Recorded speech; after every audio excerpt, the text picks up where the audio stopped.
घाटियां हैं, जो दूर में यहाँ पे पूरी तरह से बर्फ से ढकी पहाड़ियां हैं। ठंड का दिन आता है तो इस पे बर्फ की एक चादर पड़ जाती है, जो बहुत ही मनोहर दृश्य दिखता है, और इसके सामने ऊंची ऊंची चोटियां हैं। गर्मी के दिन में जैसे अभी के वर्तमान समय में पूरा हरियाली छा जाता है, और ठंड के दिन में इसमें बर्फ जम जाता है। ऐसे ही बहुत सारे सैलानी यहाँ घूमने गए थे।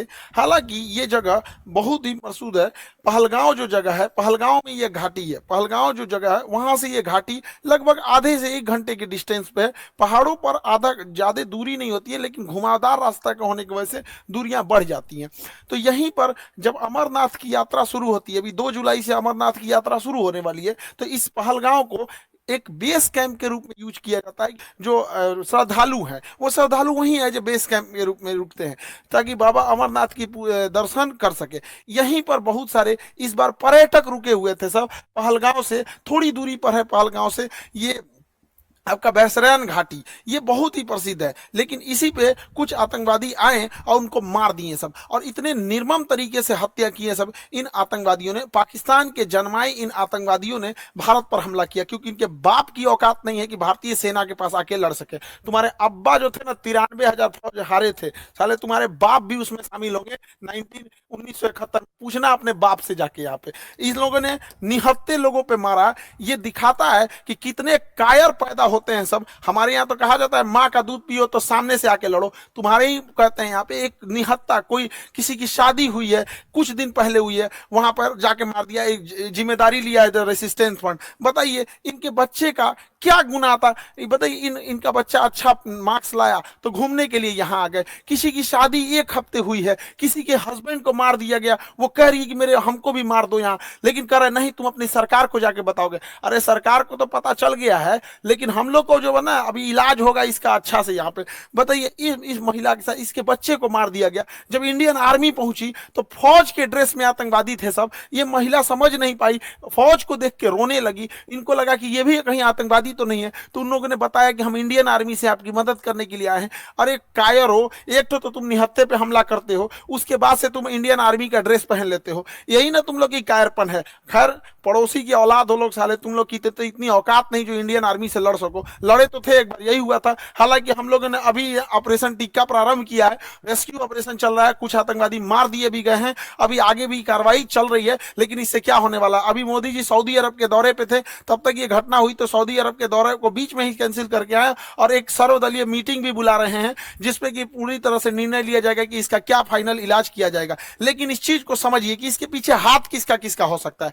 पाकिस्तानी ये कायर है, ये पाकिस्तान वालों पहले सुनो, ये तुम्हारा सेनापति ये सबसे बड़ा चोर आदमी है। लंदन में इसकी बहुत बड़ी प्रॉपर्टी है। अमेरिका में अपने बच्चों के लिए फार्म हाउस खरीद के रखा, पता करा लेना तुम लोग। यहाँ पर 1 से 1 करोड़पति। ये आईएसआई में था, पाकिस्तानी आतंकवादी संगठन, जो सरकारी आतंकवादी संगठन है उसका नाम आईएसआई है, वहां पे उसका ये हेड रहा है। तो ये सेना में बहुत घपला किया है और सेना का मनोबल डाउन हो गया है इसके वजह से। तो ये सोच रहा है एक तो एस्केलेट हो जाए, एक लड़ाई एस्केलेट हो जाए। इसलिए इसने रावलपिंडी में एक भाषण दिया था कि हम बताएंगे कि क्यों पाकिस्तान अलग हुआ था। अरे पाकिस्तान इसलिए अलग हुआ था कि एक साफ सुथरा इंसान सुअर के साथ नहीं रह सकता है। तुम्हारा जो सरगना था जिन्ना, उसने अलग कर दिया भारत से, सुअरों को अलग करके वहां अलग कर दिया। तो ये पूरी के पूरे वहां पे, और जो पाकिस्तान यहां से गए थे लोग ना, ये सोच के कि पाकिस्तान एक बहुत खूबसूरत देश बनेगा। देख लो तुम्हारे देश में क्या हाल हो चुका है। यहाँ पर दुनिया थूकती है साला। अगर एयरपोर्ट पे पता चल जाए कि पाकिस्तानी है तो बगल का आदमी उठ के चला जाता है। अगर जहाज में पता चल जाए कि मेरे बगल में पाकिस्तानी बैठा है, उसका पूरा रास्ता पर टेंशन में रहेगा कि पूरी तरह से सलामत जा पाएगा कि रास्ते में फटेगा यहाँ पर।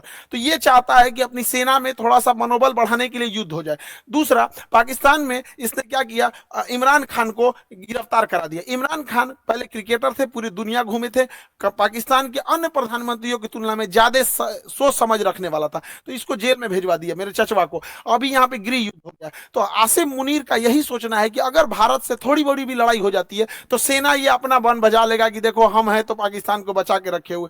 वैसे भी पाकिस्तान मरेगा, बकरी की अम्मा कब तक खैर मनाएगी। यहाँ दूसरा एक और चीज है क्या है कि इंडिया चाइना और अमेरिका के बीच में जो ट्रेड वार हुआ है, तो चाइना के ऊपर 245% लगा दिया गया है टेरिफ, जिस वजह से बहुत सारे व्यापारी अब इंडिया की ओर मूव करेंगे। तो चाइना की भी चाल है, वो पाकिस्तान के थ्रू भारत में हमला करा रहा है ताकि बड़े व्यापारी इंडिया में इस मौके को ना देख सके, क्योंकि जो बहुत बड़े व्यापारी होते हैं ना, जो करोड़ों करोड़ में डील करते हैं, 200 करोड़ 400 करोड़, तो वो देखते हैं किस देश में शांति है। इसलिए देखिएगा, सिंगापुर देखिए, दुबई देखिए, कोरिया देखिए, जापान देखिए, यहाँ हमेशा शांति रहता है, तो वैसे ही देखते हैं। तो चाइना को लगता है कि इसका फायदा कहीं इंडिया ना उठा ले, इसलिए जानबूझ के चाइना पाकिस्तान को उकसा रहा है। और देखिए, जब कोई इंसान भिखमंगा हो जाता है, पूरी तरह कंगाल हो जाता है, अपनी इज्जत खत्म हो जाती है, तो दूसरे को डुबाने में लग जाता है। यही काम पाकिस्तान कर रहा है।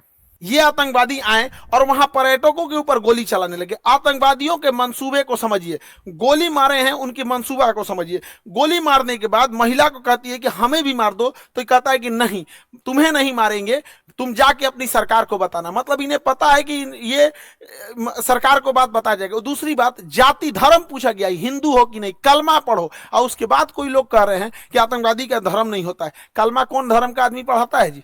हाँ, इतनों में आंख नहीं खुल रहा है यहाँ पे। एकदम शर्म लिहाज घोल के पी गए हैं, किसी के सामने निहत्थे को मार दिए हैं। इससे कश्मीर में जो सबसे बड़ी समस्या आएगी, हम लोगों को जब धारा 370 हटा था तो 5 साल लग गए ये चीजों को नॉर्मल पटरी पे लाते हुए। उसको 5 मिनट में सब रौंद के चला गया। अब कौन पर्यटक वहां जाएगा? पर्यटक जिनके पास ज्यादा पैसे होते हैं वही लोग। गरीब आदमी का मतलब पर्यटन मतलब कौन सी होता है? ननिहाल चल जाता है, पर्यटन मतलब हो गया नानी के घर घूम लिया, हो गया पर्यटन, हो गया है। लेकिन ये लोग जो जा रहे थे भारत के अन्य हिस्सों से, अभी उन पे क्या बीतेगी? पूरा मनोबल तोड़ के रख दिया। ये सब अपने मंसूबे में कामयाब हो रहे हैं। इससे क्या होगा बताइए? पहलगांव में ना कोई फैक्ट्री है, ना कोई इंडस्ट्रीज है, कुछ है ही नहीं है। पर्यटन से ही इनकम होता है, तो इन लोग की इनकम डूबेगी। जब इनकम डूबेगी, गरीबी आएगी, गरीबी आएगी, अनएम्प्लॉयमेंट बढ़ेगा। और यही पाकिस्तान चाहता है कि कश्मीर में भयानक गरीबी आए, क्योंकि जब गरीबी आ जाती है, इंसान के पास एकदम गरीबी आ जाएगी, तो फिर इंसान देखता है कि हमारा पेट कैसे भरेगा।